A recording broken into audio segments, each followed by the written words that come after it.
असे म्हणून रावण शिपायांना हनुमानाला बंदी करायचे आदेश देतात. पण हनुमानाला बंदी करायला लागताच हनुमान शरीराने मोठा होऊ लागतो. रावण म्हणतो, याला बंदी करून त्याच्या शेपटीला आग लागते. शिपाई शेपटीला हात लावताच ती वाढत जाते. हे सगळं हनुमान आपल्या लिहिलेले करत. शेवटी हनुमान शांत होतो. त्यांच्या शेपटीला आग लागते आणि हनुमान उग्र रूप धारण करून लंकेत सैरावेरा पळत सुटतात आणि अक्षी नरका पेटवतात. राम शांत झाल्यावर ते परत रामाला भेटायला निश्चित घेतो.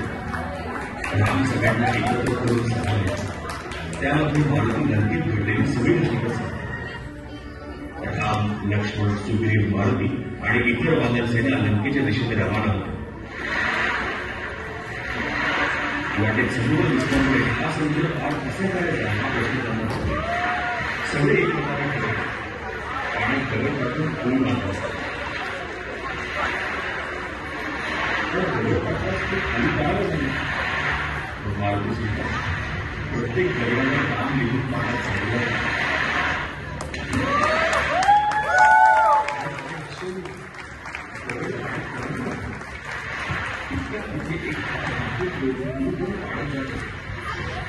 हे बघून थांबत मारुतीला आश्चर्य दिसलं. हा एवढाचा जीव काय करतो? हे सगळं मारुतीच्या लक्षात येतं. ते हसून म्हणला म्हणतात, प्रभू श्रीरामाच्या सेतू बांधण्याच्या कामात आधार वाटतो. ती अंगाला वाळू फासून समुद्र उल्लेख होतो. हे सगळं बघून तिथे असलेलं रामाला आश्चर्य होतं. ते तुला जवळ बोलत तिच्या पाठवून कौतुकाने टाकतो. अशा प्रकारे सेतू तयार झाला. रावण विभीषणाकडे मदत नव्हतं. हे विभीषणा, माझ्या वतीने तू युद्धात झाला. तेव्हा विभीषण रावणास म्हणतो, अजूनही वेळ गेलेली नाही. तू सीतेस परत पाठव. मला क्षमा कर. मी तुझी मदत करू शकत नाही. मी सत्याच्या बाजूने आहे आणि तो जाऊन रामाला भेटतो. म्हणलो तरी हात जोडून रामास विनंती करतो, महाराज, आजूबाजूला अक्षरून अमंगल घडत आहे. ही चिंतामणी आहे. आपण सीतेला सोडून द्या. इकडे सेतू तयार झाल्याबरोबर राम आणि वानर सेना लंकेला निघतात. तिथे त्यांचा सामना इंद्रजित बरोबर होतो. सर्व कलांवर संपन्न असा रावण पुत्र इंद्रजित युद्ध सुरू करतो. प्रचंड बोल मस्तकों के झुंड बाज जंग की घड़ी की तुम मार दो.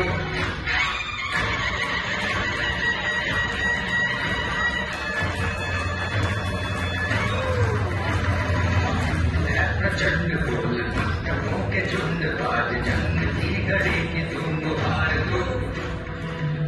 मान शान या की जान गाओ दान राजे धनुष के बाण पे उतार दो.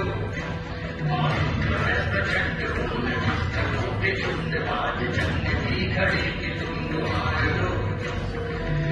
मान शान या की जान गाओ दान राजे धनुष के बाण पे उतार दो.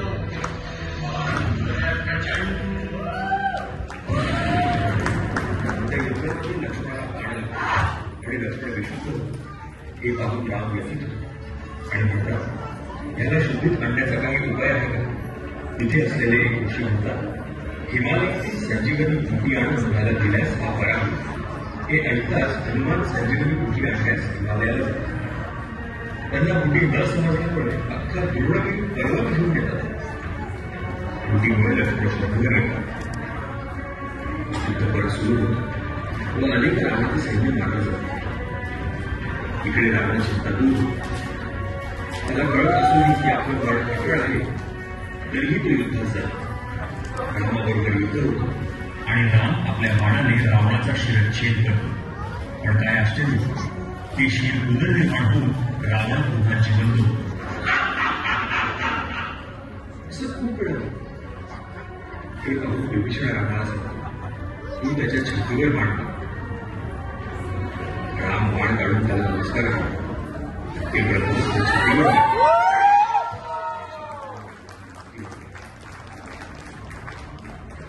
रावणाचा वध करून राम एका दगडावर चिंतित बसलेले असतात. पाठीमागून एक सावली त्यांना दिसते. ती बघून ते उभे राहतात. हात जोडून विनम्रपणे विचारतात, हे माते, आपण कोण? मंदोदरी म्हणते, हे राम, मी रावण पत्नी मंदोदरी. राम म्हणतात, हे माते, मी आपणास काय दिलं? मंदोदरी म्हणते, मला काहीही करू. ज्या लंकापतीने फिरून काही करून सोडलं, अशा लंकेश्वरास तुम्ही मारलं.